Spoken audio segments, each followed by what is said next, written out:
WCNY welcomes you to coverage of Syracuse Mayor Stephanie Miner's State of the City Address tonight from the television studios of WCNY's Broadcast and Education Center.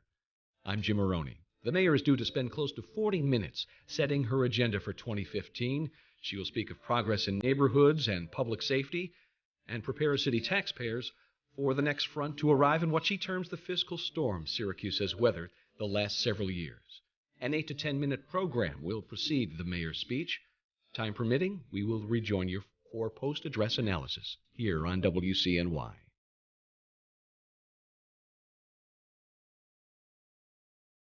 Ladies and gentlemen, welcome to Mayor Stephanie A. Miner's 2015 State of the City Address. Opening our program tonight will be Robert J. Dano, the President and Chief Executive Officer of WCNY.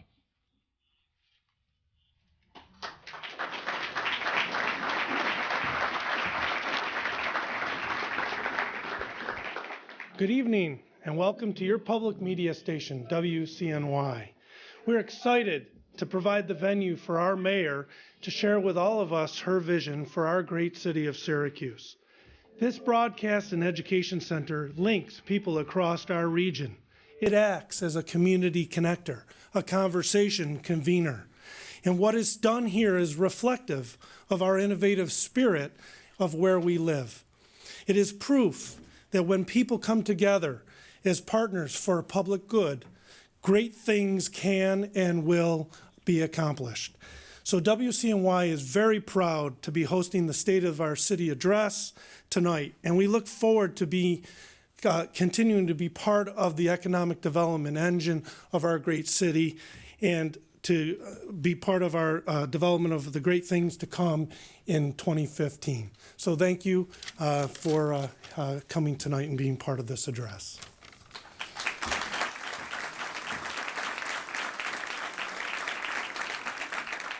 Please rise for our invocation, presented tonight by Monsignor Neil Corter, Rector of the Cathedral of the Immaculate Conception. God of universal love, we gather this evening to ask your blessings upon all the citizens of the city of Syracuse.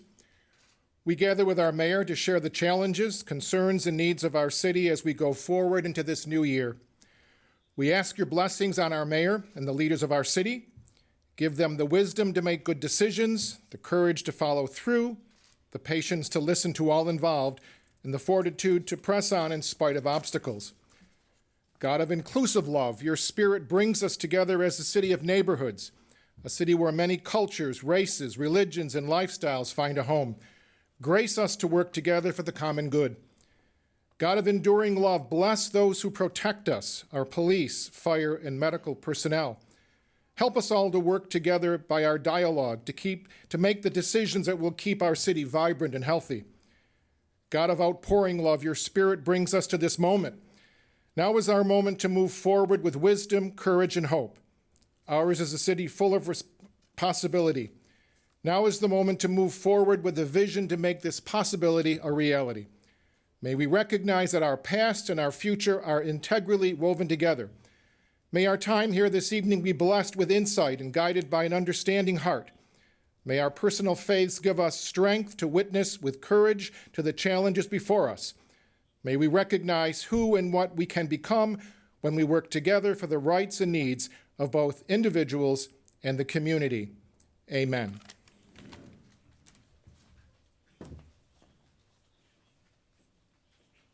Please remain standing for the Pledge of Allegiance, led tonight by students from the Seymour Dual Language Academy.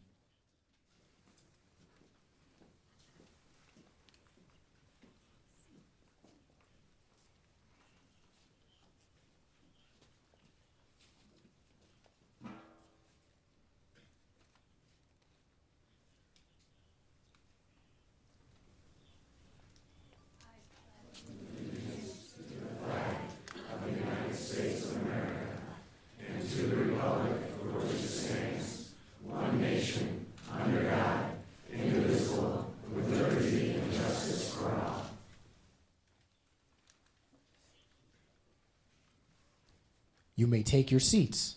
Please welcome Common Councilor at Large, the Honorable Pamela J. Hunter.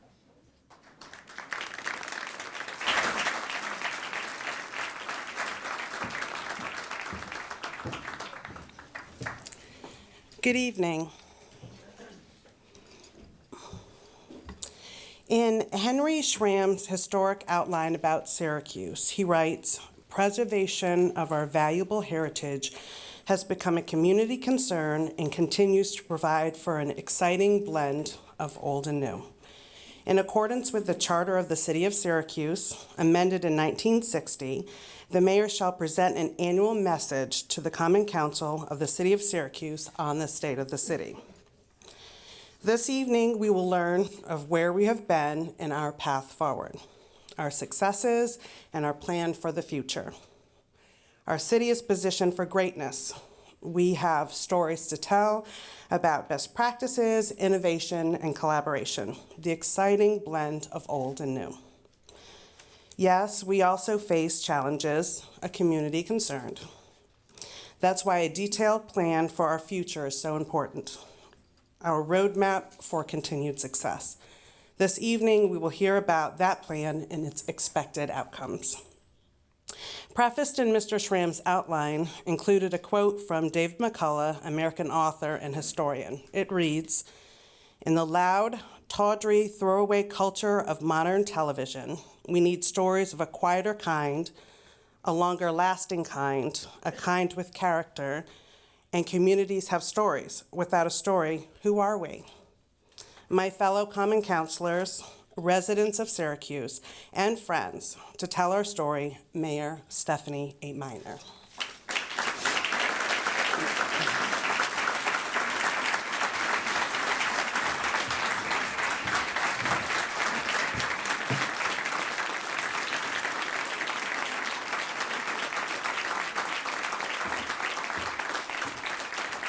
Thank you all very much.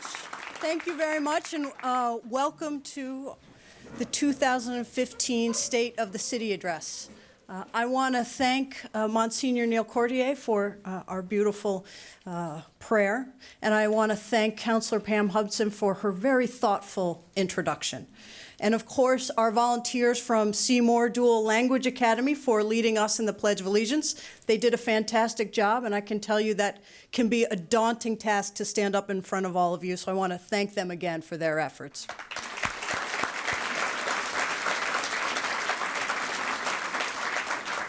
I also want to thank Bob Dano and the WCNY team for hosting us here this evening. Bob and the WCNY family are bringing a cutting-edge approach to providing educational and entertaining public broadcasting for our community. Your commitment to this neighborhood, our city, and the entire community is to be commended.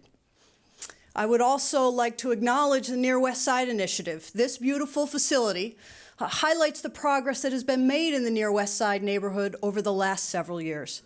I want to thank Marilyn Higgins and Martin Jacobs and the entire team from Syracuse University and the Near West Side Initiative for their steadfast dedication to making place-based community and economic development work for the people of this neighborhood. I, of course, want to acknowledge the members of the Common Council who are here tonight. In addition to Councilor Hudson, Council President Van Robinson, Majority Leader Helen Hudson, Majority Whip Jake Barrett, President Pro Tem Gene Kessner, and Councilors Khalid Bey, Bob Doherty, Nader Maroon, Kathleen Joy, and Chad Ryan. I also want to thank City Auditor Marty Masterpole for joining us tonight. And we are welcomed also by our city court judges who are in attendance tonight. We very much appreciate you being here. The superintendent of our schools, our own Sharon Contreras, is here with members of the Board of Education as well, and I want to welcome them here too.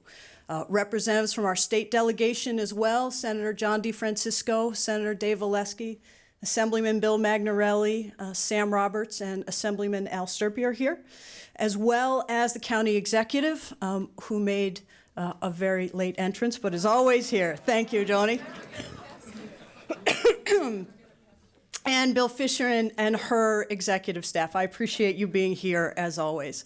And finally, I would be remiss if I did not thank the people who made tonight possible. And for the first time ever, my parents are here in this room. So I want to thank them for attending.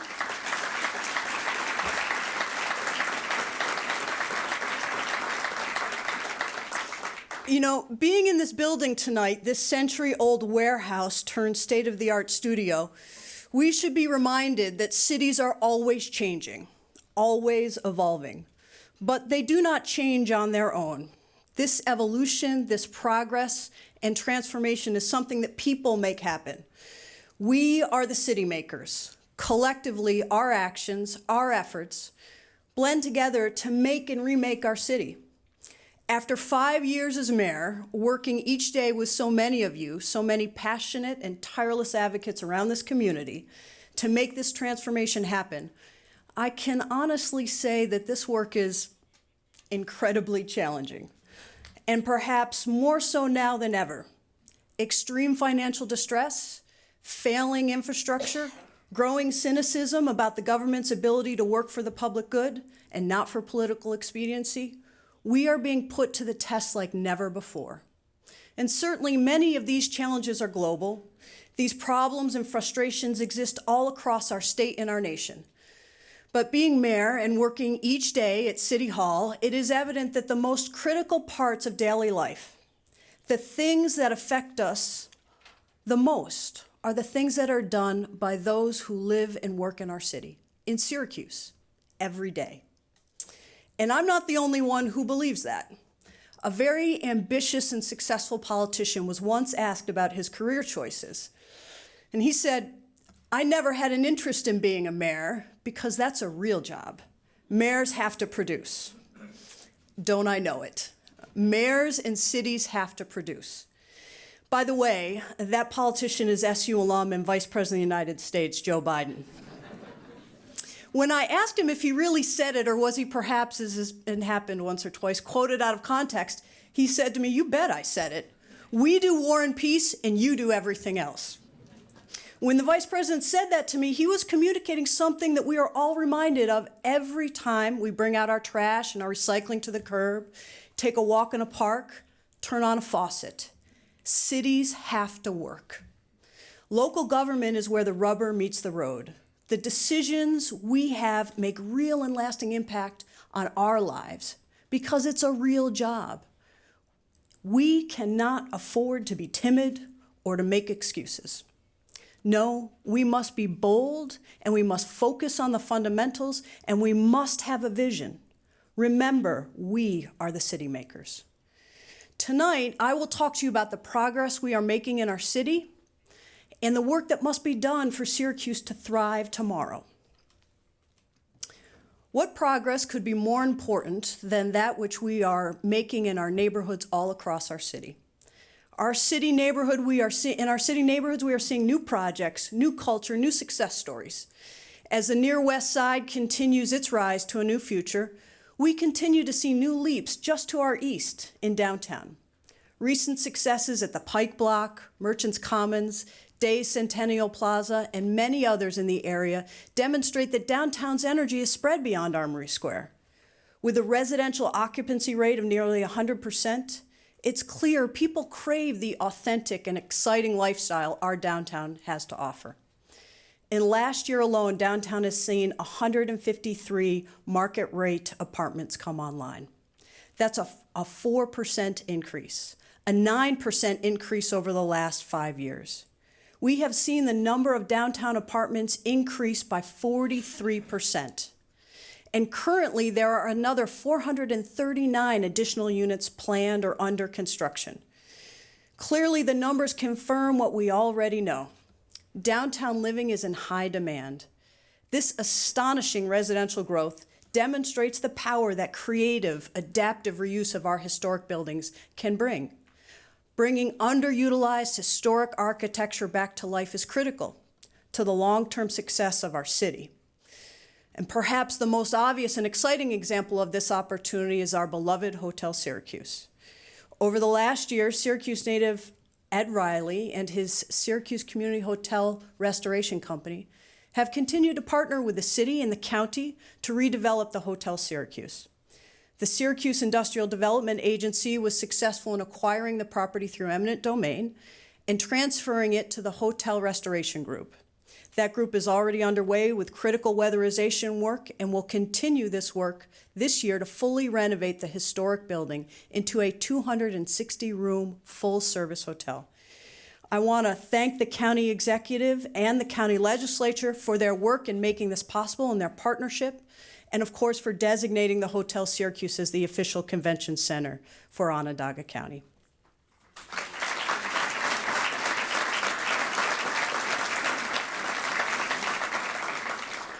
I also want to acknowledge Alan Naples from M&T Bank for his willingness to take the lead on the lending that will make this project possible, and of course to Ed Riley for his courage and expertise in taking on this project, one that is important to downtown's economic and civic identity and to our whole community.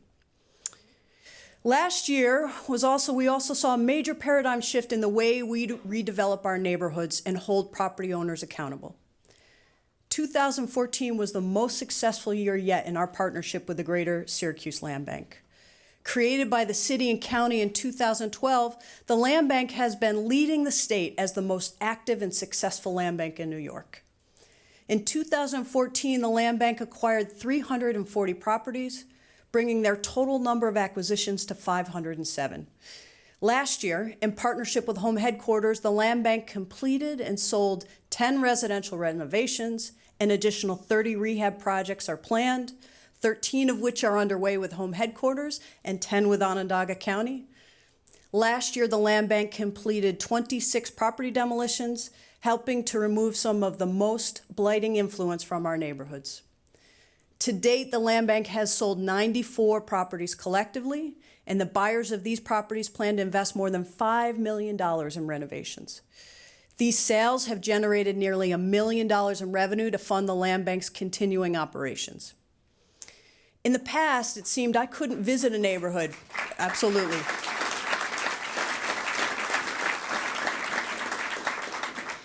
In the past, it seemed I couldn't visit a neighborhood without a citizen pointing out an eyesore property that had been abandoned by its owner.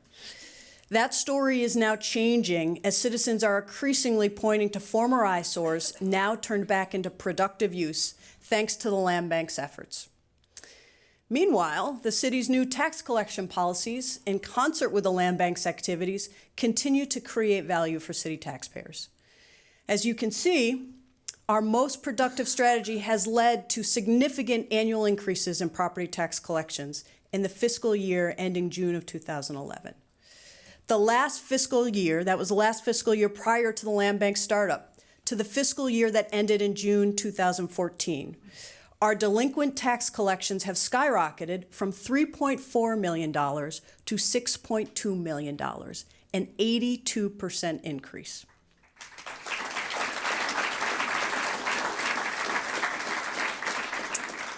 Additionally, the Land Bank's recent sales have returned properties to the tax rolls and are estimated to generate new property tax revenues of approximately $170,000 a year. The Land Bank has big plans for 2015 as well. They have set up goals to acquire up to 600 properties via tax foreclosure and to sell 120 properties, returning them to productive use. They also plan to demolish approximately 40 structures. Responding to concerns brought up by our city councilors, the Land Bank has also recently announced an exciting new program offering city firefighters, police officers, and school district teachers a 50% discount on houses located within the city of Syracuse.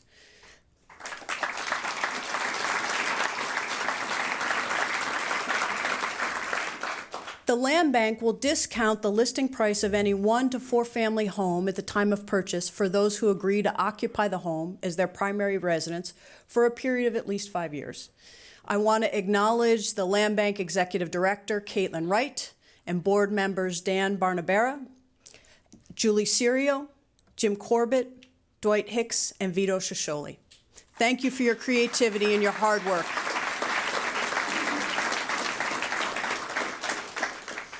As we focus on redevelopment of our downtown and reinvestment in our neighborhoods, we must also keep an eye on the future of our city as a whole.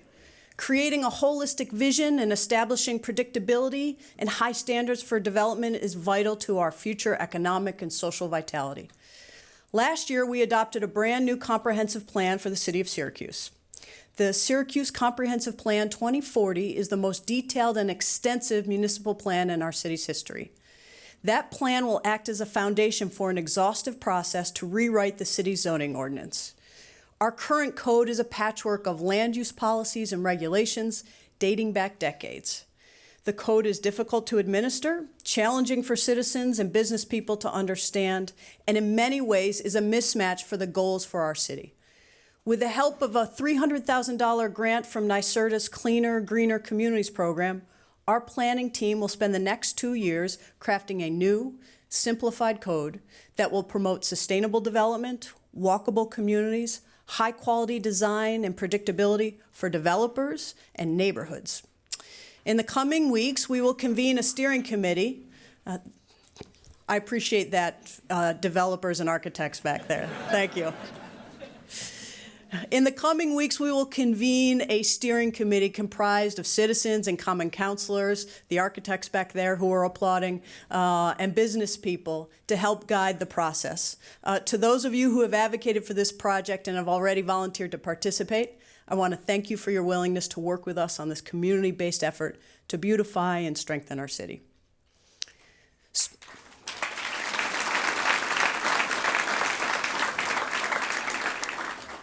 Strengthening neighborhoods also means enriching that which connects them. Over the last year, we have continued our efforts to embrace Onondaga Creek as a community asset. In October, we opened the outdoor classroom space along Onondaga Creek in Kirk Park. This space will be used for enhancing recreational and educational opportunities in the park. The project was made possible through a grant from the New York State Department of State's Local Waterfront Revitalization Program, and I want to thank the state for their continued supports of our efforts to improve community access and enjoyment of Onondaga Creek. Last year, we were also fortunate enough to receive a subsequent award through this program in the amount of $370,000 to construct another public improvement, this time on the shore of Onondaga Lake. Dubbed the Lake Lounge, this project will make the northern terminus of the Onondaga Creek Walk a signature location in our city.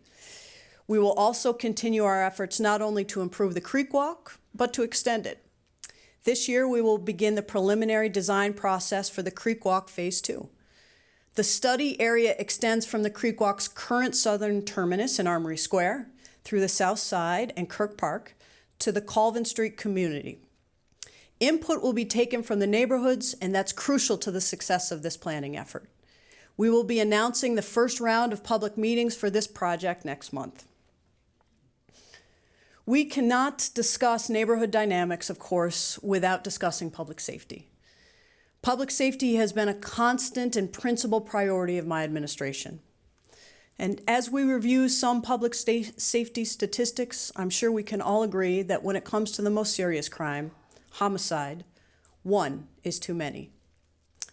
2014 was another challenging year in this regard, with 22 homicides matching our annual total from 2013. These tragic crimes strike the public consciousness and amplify the social and economic distress our community grapples with. In the face of this, however, we have had passionate and concerned efforts from both the police and community groups, and they are bearing positive results. From 2013 to 2014, we experienced decreases in a number of different types of crimes.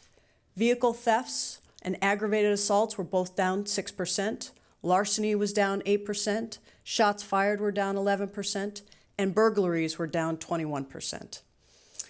Aiding in our efforts to continue this hard-earned progress, a new class of police recruits will be hitting the streets in April, adding 32 new police officers to the force.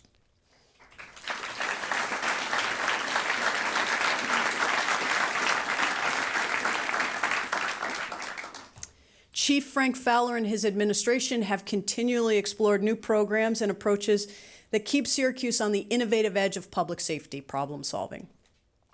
In partnership with the city's research bureau, the Syracuse Police Department has launched the Comprehensive Gang Model Program through funding from the U.S. Department of Justice. This program is addressing gang-related violence and criminal activity among the youth in the south side of Syracuse by providing alternatives to gang activity, improving institutional capacity to address these problems by increasing a multidisciplinary approach and coordination. The police department will also be rolling out new efforts to reduce gun violence. The Problem-Oriented Policing Program, or POP, will use crime data to determine gun crime hotspots.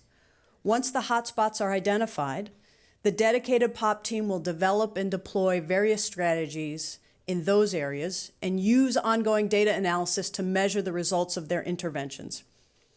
This data-oriented strategy will enable our officers to systematically diagnose trends in gun violence. We have also continued our efforts to use technology to improve public safety through our COPS cameras. In the past, I've spoken about what the statistics tell us about the effectiveness of these cameras, but tonight I would like to put it in more human terms. In June of last year, a late-night fire was reported in the 900 block of Butternut Street. The fire was reported, police and fire quickly arrived on the scene, and one occupant, Beverly Palmentier, was pulled from the home. She was taken to the hospital where she later died.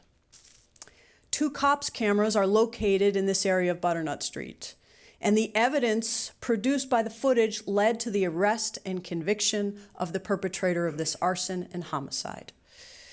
Not only was this evidence critical to putting the guilty party behind bars, but it also cleared 2 young men who were spotted near the incident and had nothing to do with it. Stories like this demonstrate the power these tools can have for our community. And consequently, we will be expanding this successful program in 2015. Thanks to grants from the Department of Justice and support from Assemblyman Magnarelli and Roberts, we will be adding 33 new COPS cameras in the Washington Square, Holly Green, Park Street, and East Fayette neighborhoods. I want to thank the Assemblymen for their support.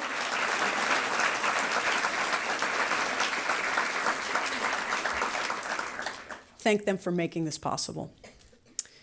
Our community policing efforts continue as well with an improved police satellite office locations in Schiller Park, as well as a brand new satellite office coming to Holly Green. In 2015, we plan to extend the impact of our police storefronts with an additional satellite facility at the Southwest Community Center, which we plan to open by this summer. I want to again thank Chief Fowler and the deputy chiefs and all of our officers for their continued efforts to protect the citizens of our city. Thank you.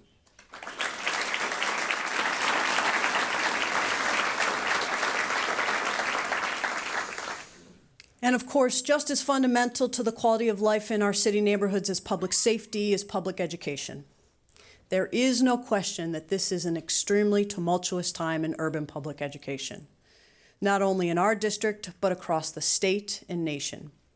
Issues of student discipline, the difficulties of implementing a new Common Core standard, and the traditional tensions and problems that have gone along with urban education. On top of all of this, a new teacher evaluation system. These are challenges that our teachers and our families are facing every day.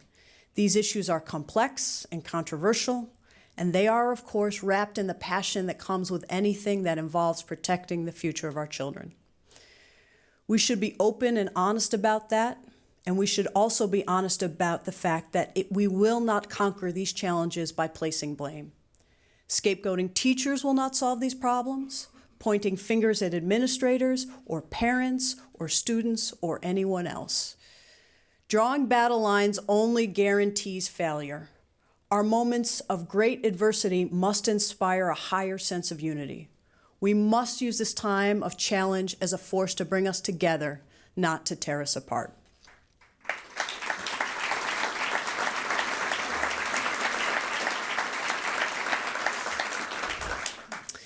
Effectively cultivating unity means also celebrating the successes we have already achieved together.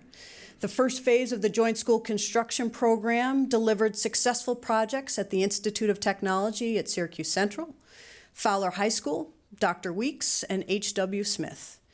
In the last year, we have moved into, in the beginning, 2 weeks ago, we moved into phase 2 of JSCB. And 2 weeks ago, we announced the release of the request for proposals for program management services. Our goal is to complete renovation projects at 14 schools with a budget of up to $300 million.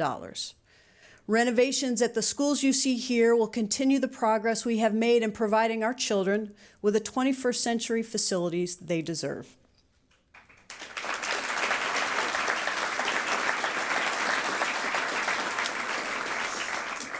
When the topic of school performance comes up, undoubtedly the first thing mentioned is graduation rates. And we all know that the graduation rates in our district are not where we want them to be.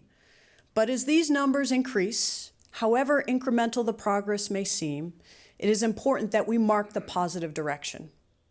The New York State Education Department has released the latest high school graduation data, and the Syracuse City School District four-year June graduation rate increased to 52%, and the August graduation rate increased to 56%. It is the first time since New York State adopted its new graduation rate calculation more than 6 years ago that the city school district graduation rate has exceeded the 50% mark.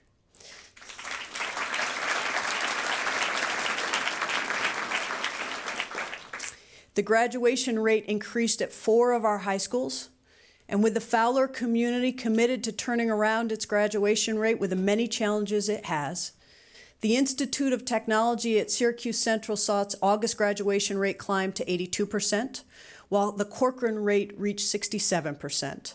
Henniger and Nottingham saw the largest percentage increases in their August graduation rates as they increased to 56% and 62% respectively.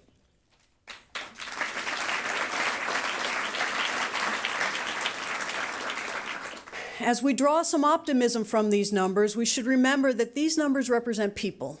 And these people, these students who graduate from Syracuse City Schools, have a world of opportunities before them, not the least of which is the possibility of a free college education thanks to the support of Say Yes. Say Yes to Education is now in its 7th year providing our students with comprehensive supports, including the promise of free college tuition to any of 100 colleges and universities for those who meet the admission requirements. Since 2009, more than 2,600 Syracuse City School District graduates have enrolled in college with Say Yes support. For those attending public colleges and universities, the Say Yes Endowment, the Say Yes Foundation, and individual donors have provided more than $4.5 million in direct tuition assistance.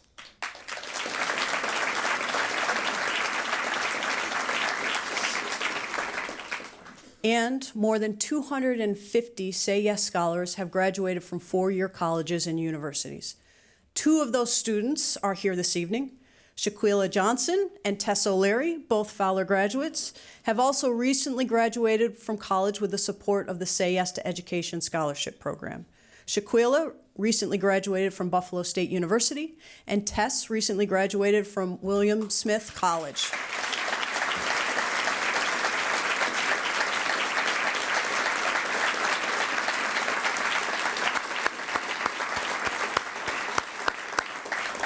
Congratulations. Their stories underscore the importance of solidifying the Say Yes Endowment Fund. Say Yes to Education will only be a priority if we make it a priority. This past fall, Superintendent Contreras and the county executive and I hosted a back-to-school gala to benefit the Say Yes to Education Fund, Endowment Fund. The event attracted more than 250 generous members of our community, and we raised more than $130,000 for the endowment fund. I want to thank the superintendent and the county executive and everyone from our community who came to support Say Yes to Education and the children of our city.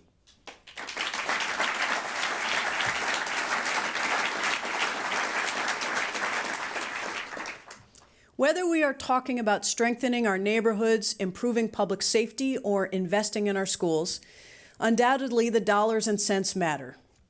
It is no secret that our city has been in an ongoing fiscal storm. The year ahead will be no different.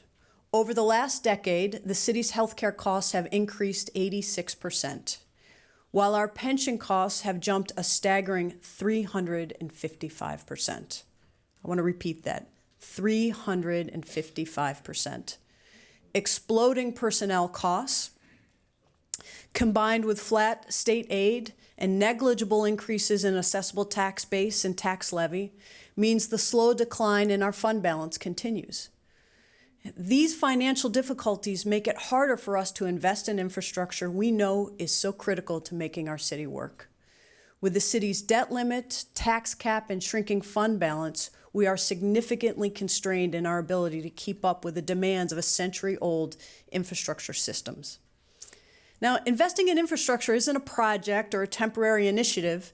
It means creating a platform on which to build the future success of our community. It provides for the basic needs and supports our quality of life, and it fuels robust, equitable, sustained economic growth. Robert Puentes, a senior fellow with the Brookings Institute, put it this way.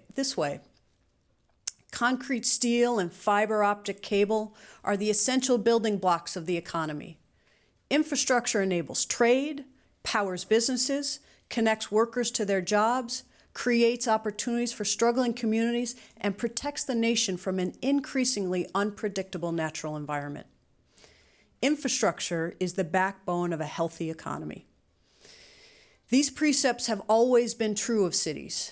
Keeping up with our infrastructure needs is daunting, and pushing ourselves to the cutting edge will be even harder. The maintenance on our roads and bridges is just the most obvious example of our infrastructure need. But that is just a sliver of the entire infrastructure picture. Part of what has led to our infrastructure crisis is that what is out of sight tends to stay out of mind, until that is, this happens.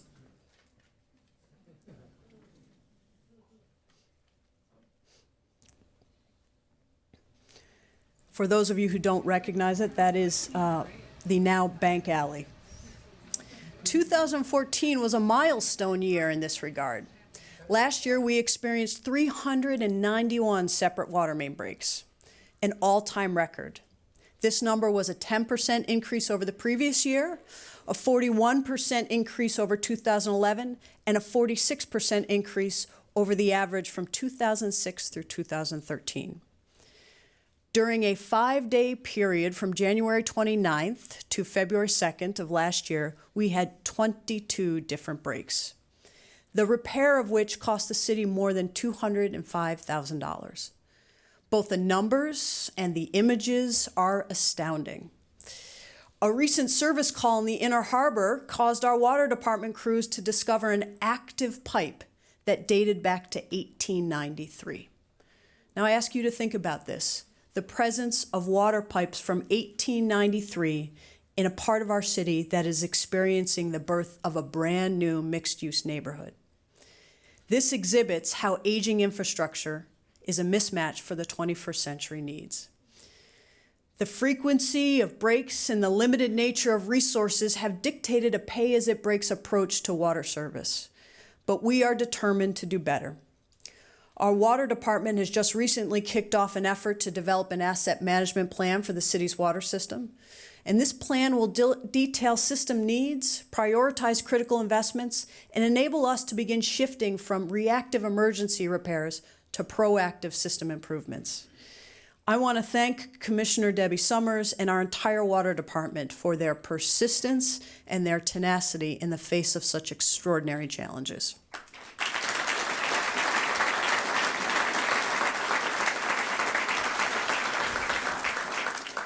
A part of our infrastructure system talked about even less than what exists below our feet is what we refer to as special lighting.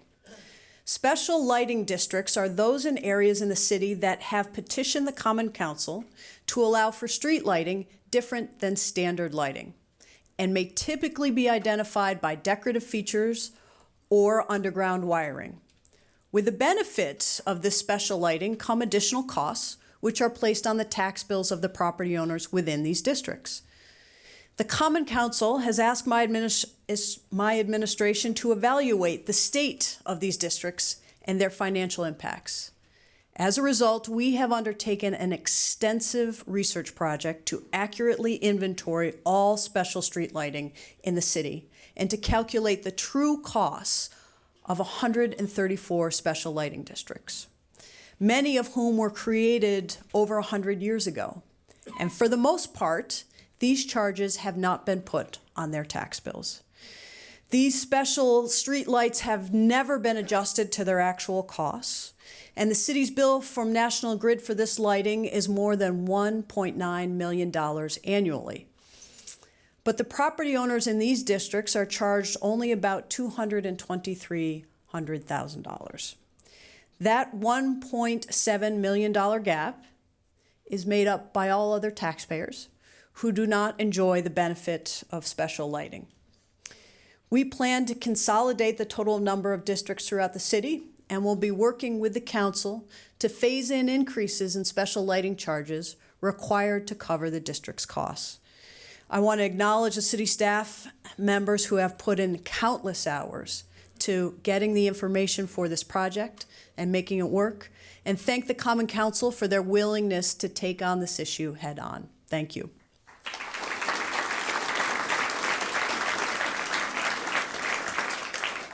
The new revenue that we will get from a special lighting will provide us the opportunity to enhance our infrastructure investment in our budgeting process.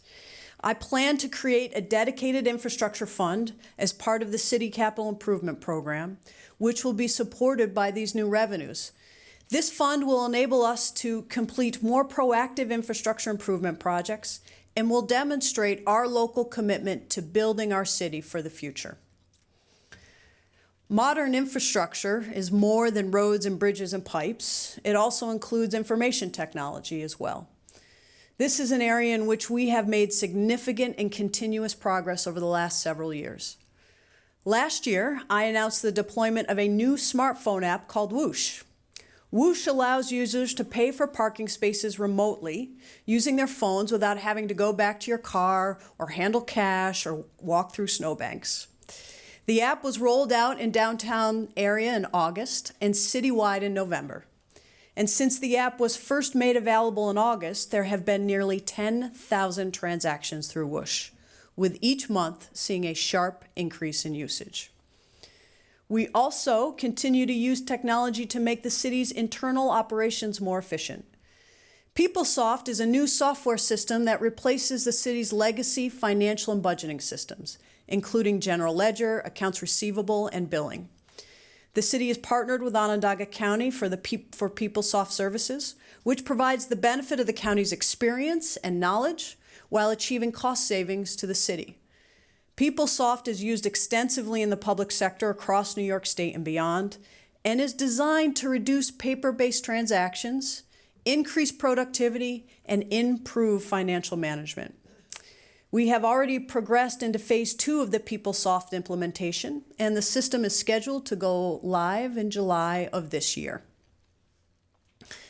Technology also plays a more prominent role in our society and economy more than ever before. And one thing that has grown more apparent in recent years is that high-speed internet will be as influential in the next century as electricity was in the last. This information infrastructure connects us and facilitates the movement of ideas and products. Communities without fast and reliable and affordable broadband service will be left behind. And unfortunately, the private market is not living up to those standards. That is why last year I announced the launch of a city broadband initiative to explore models of municipal delivery of high-quality, affordable internet service. We have established a broadband leadership committee comprised of experts from the partners you see here to help guide us through this exploration. Recently, this group reviewed proposals from world-class consultants who are specialists in the field, and in the coming days, we will be announcing the selection of a group to complete a feasibility study that outlines the options our community has in pursuing this endeavor. I want to thank all our partners for their willingness to participate in this effort to make Syracuse a leading digital city.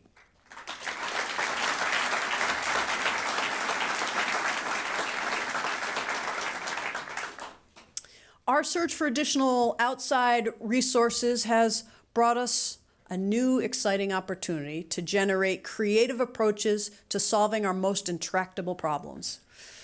Just last month, the city was awarded a $1.35 million grant over 3 years from Bloomberg Philanthropies to create the first ever Office of Innovation within City Hall. Syracuse is just one of 14 cities awarded in this highly competitive program. This grant funding will allow our city to build a dedicated innovation team, or I-team, and leverage it to develop and deliver bold new solutions to our most pressing problems. In addition to the funding, we will also receive team training, one-on-one coaching, and opportunities to connect with our peer cities. Innovation teams function as in-house innovation consultants, are able to move from one priority to the next, using a data-driven process to assess problems, generate interventions, develop partnerships, and deliver measurable results. This grant is an acknowledgement that Syracuse is embracing innovation and will help us take the next steps in building our local capacity to innovate. And the first area that we are going to focus on will be infrastructure. And while the team will be focused not just on infrastructure, it'll be focused on creative solutions to support all sorts of different areas that we have. The potential for integration between infrastructure systems in imaginative ways to spur investment and modernization. We will be hiring the new director for this office next month, and with the addition of other team members quickly to follow. I want to thank Mike Bloomberg and the team at Bloomberg Philanthropies for recognizing the creative energy of our community and for making this investment in the future of our city.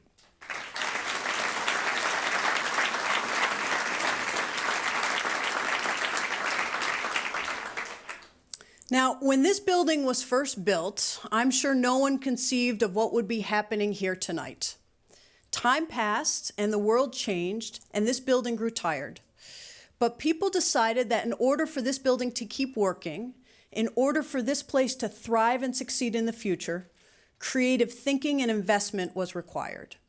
Yes, that meant investing in new walls and new lights and new technology, but it was also an investment in the future. Just as investing in neighborhoods and schools and modern infrastructure are investments in the future of our city and those who live here. Remember, meaningful change does not happen on its own. We must decide what sort of city we want to give to future generations. Will we live up to the legacy of the audacious visionaries who built the Erie Canal, the railroads, the massive lines that bring clean water to our city? That is our inheritance. And we must be willing to galvanize the success of the next generation and continue to make this city work. I want to thank all of you for your partnership, for the work you do each and every day to make our city work, and for being here tonight and help being a city maker. Thank you.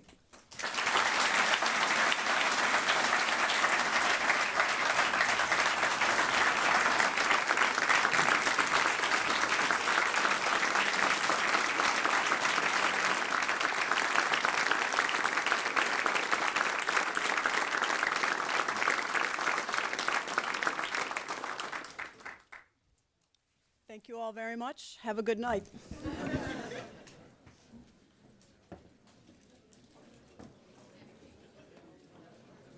Please remain standing for our benediction, led tonight by Monsignor Neil Quarter.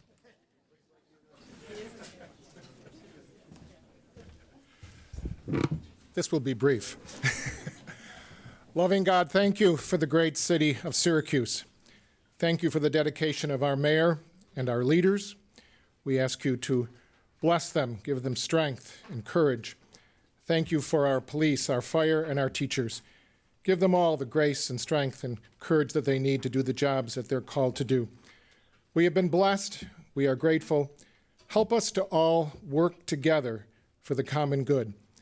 As Dag Hammarskjöld once said, for all that has been, thanks. For all that will be, yes. Amen.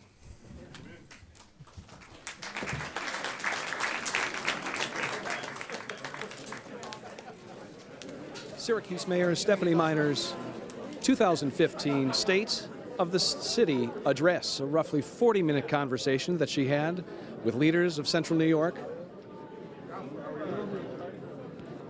speaking a great deal about infrastructure, speaking a great deal about how she would bring about infrastructure revitalization, primarily with a new local fund that would offer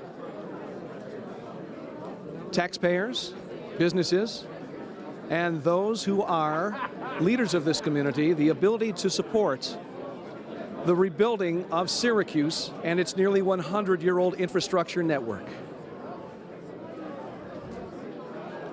We are here with City Council President Van Robinson. Mr. President, Yes. Thank you for joining us. Thank you. What did you hear this evening? I heard a very upbeat report on the status of the city of Syracuse. There have been a number of things that have occurred and are still occurring here in the city that will move the city into the 22nd century. One thing that struck me, and I think it was presented quite well, and that is the condition of our infrastructure. For years, I have stated that, out of sight, out of mind, and our infrastructure is suffering. When I first heard of wooden pipes still in use to bring water into the city of Syracuse, it was hard to believe. But it is the truth. We have about 400 miles of pipe that has to be replaced. Is her proposal to begin the funding of that infrastructure renovation enough? Well, it's not enough. You will need federal assistance. You will need state assistance, to complete the job. You're looking at about $1 million for 1 mile of pipe. When we talk about public safety in this city, there are people who are looking for more at this moment. There was not a great deal of introduction to new ideas, but recognition of what has worked thus far. Correct. As council addresses 2015, what changes will you work with the mayor on? Well, we will work to see that additional staff is added to the police department, as well as additional cameras, surveillance cameras. Definitely has proven to be successful in apprehending criminals, as well as saving lives. There was a great deal of conversation about the idea of unity when it comes to education in our city's public schools. What needs to be done that hasn't been done yet? Well, it's extremely important that we have the teachers, the administrators, and the school board working collectively together. As you may have read or heard, the governor is proposing greater control by mayors over our schools. I believe that our schools should begin to function and begin to cooperate with one another to build a better school system in the city.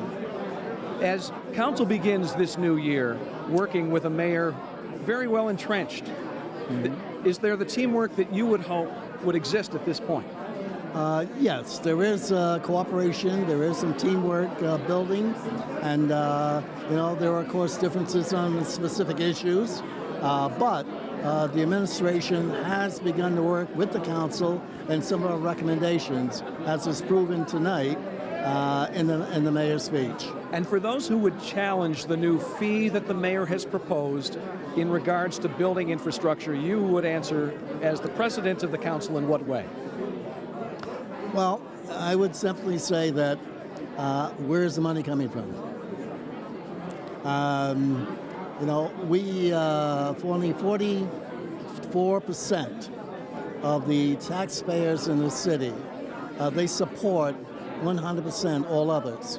That's because of the number of buildings we have that are tax exempt, that are not contributing towards the safety and security of the employees that work for them and or the buildings which they reside in. Syracuse Common Council President Van Robinson, we thank you for your time. Sure, thank you. Best of luck to you and the council in 2015. Thank you.